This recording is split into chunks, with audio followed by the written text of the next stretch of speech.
Chapter 9. By Amber and Elaine. And sometimes Jessica. Chapter 9. Chapter 9. Chapter 9. Chapter 9. Chapter 9. Oh, why hello. Chapter 9.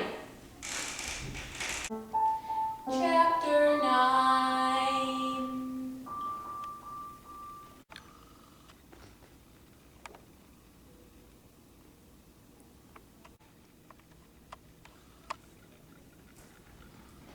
And this is the beginning of Chapter 9. Hi, welcome to Chapter 9 News. We're Amber and Elaine here. How you doing today, Amber? I'm doing great, Elaine. How about you? I'm doing pretty good. Do you like my mug? I like your mug. Do you like my mug? I really like yours. Do you want to know what mine says? I do. I'm dead in dog years. Awesome.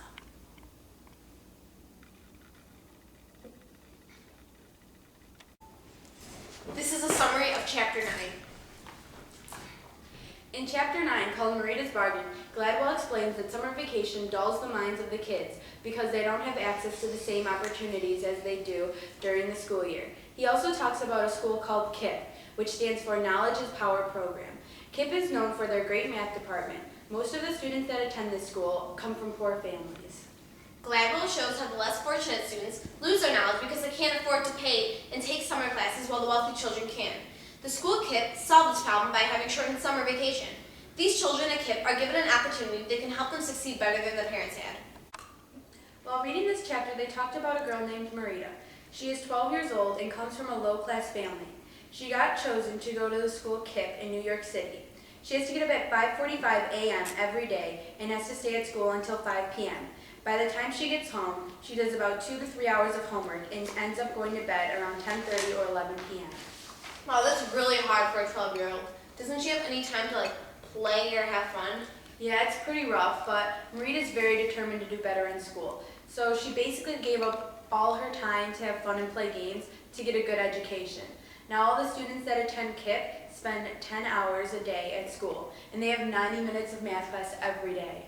That's crazy! 50 minutes of math is enough for me. I don't know about you. Something I found interesting was how Gladwell said out of the 360 days we have in a year, Americans only go to school for 180 days.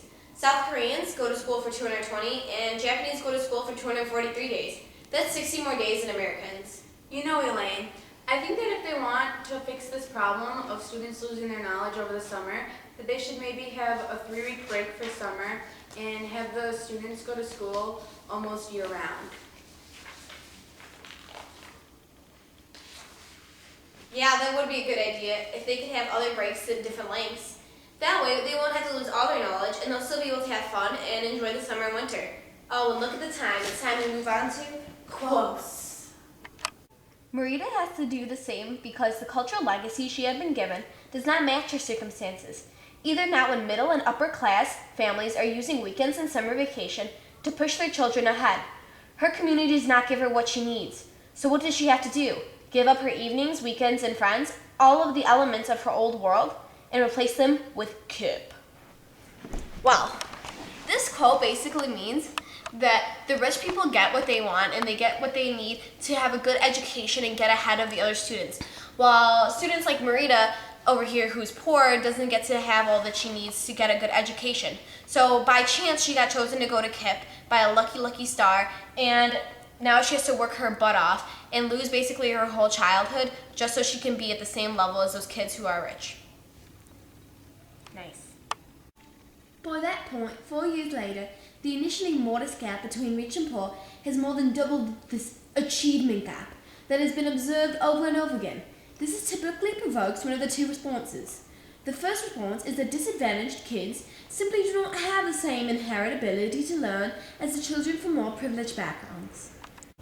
This quote is just basically explaining that after a certain point, there's just a large gap in between the kids who are rich and the kids who are poor, how much education they have and what tools they have and stuff.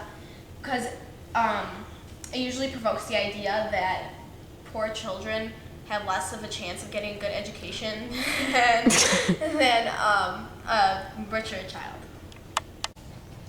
I leave school at 5 p.m., and if I don't lollygag around, then I will get home around 5:30 p.m. Then I say hi to my mom really quickly and start my homework.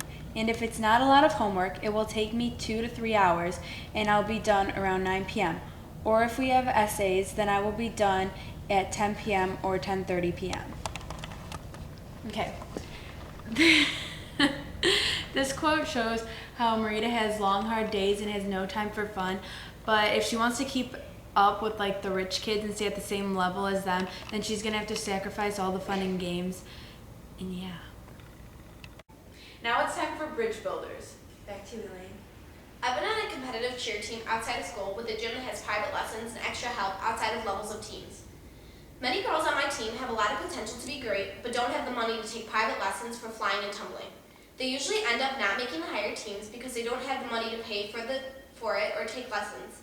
On the other hand, the more wealthy girls are usually on the higher and more advanced teams because they get to take lessons at whatever time they please and have enough money to pay for the expenses of the team. This most likely makes them better than less wealthy girls. There are exceptions though, like Marita. You can use all your extra time after school to go to the gym like some of the girls do at a free gym, so they can get better and maybe get extra help that you might not be able to get because of money. I'm coming home, I'm coming home. Tell the world I'm coming home. I'm so glad my parents are so rich and they bought me all those dance lessons. I'm coming home, I'm coming home. Tell the world I'm coming home. Let the rain wash away all the pain of yesterday. I know my kingdom awaits, and they. Too bad our parents couldn't pay for our dance lessons. Me and Jessica have great potential to become amazing dancers. See what I mean? Hold that, and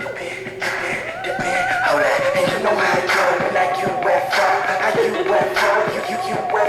girl, you know how to go when I UFO now. Oh, bridge builder number 2. This summer, Elaine and I might be attending summer school because we want to keep up with what we were learning during the school year and maybe even get ahead in some of the courses that we are going to have to take next year. We figured that this will help us not lose all the things that we learned this year, and from taking these summer school classes, it'll prepare us for next year. There's a price you have to pay for summer school. And luckily, our parents can afford the classes that we want to take. But there's just one girl that is a good friend of mine that can't afford to take the classes over the summer. She's really smart and determined to do her best in school, but she can't afford to pay for the classes. It's really hard for someone like that to keep up with school in the summer without being able to go to summer school or get help from tutoring. Now our friend won't be able to keep up with their classes for next year, and she will have to put a lot more effort into learning everything and studying just because she can't afford to take these classes. This is like many kids during the regular school year. People growing up with money have a better chance of getting a good education because their parents can afford the tools, tutoring, and help that they need to get ahead.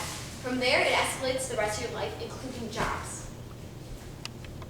Hey, Elaine! What?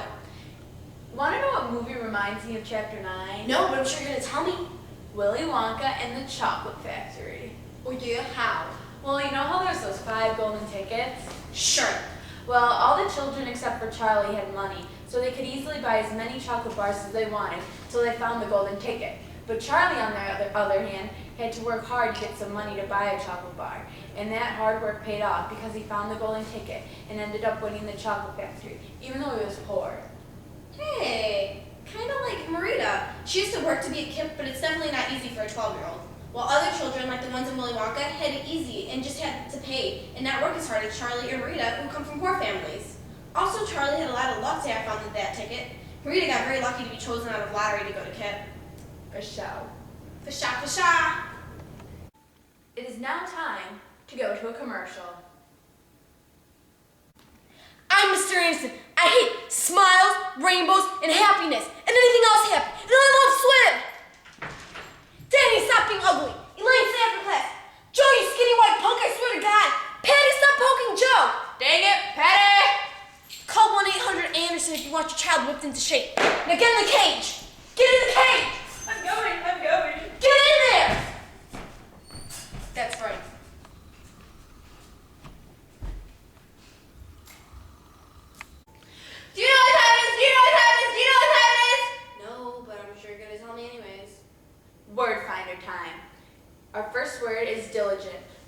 constant effort to accomplish something. Students at KIPP schools are taught to be diligent workers.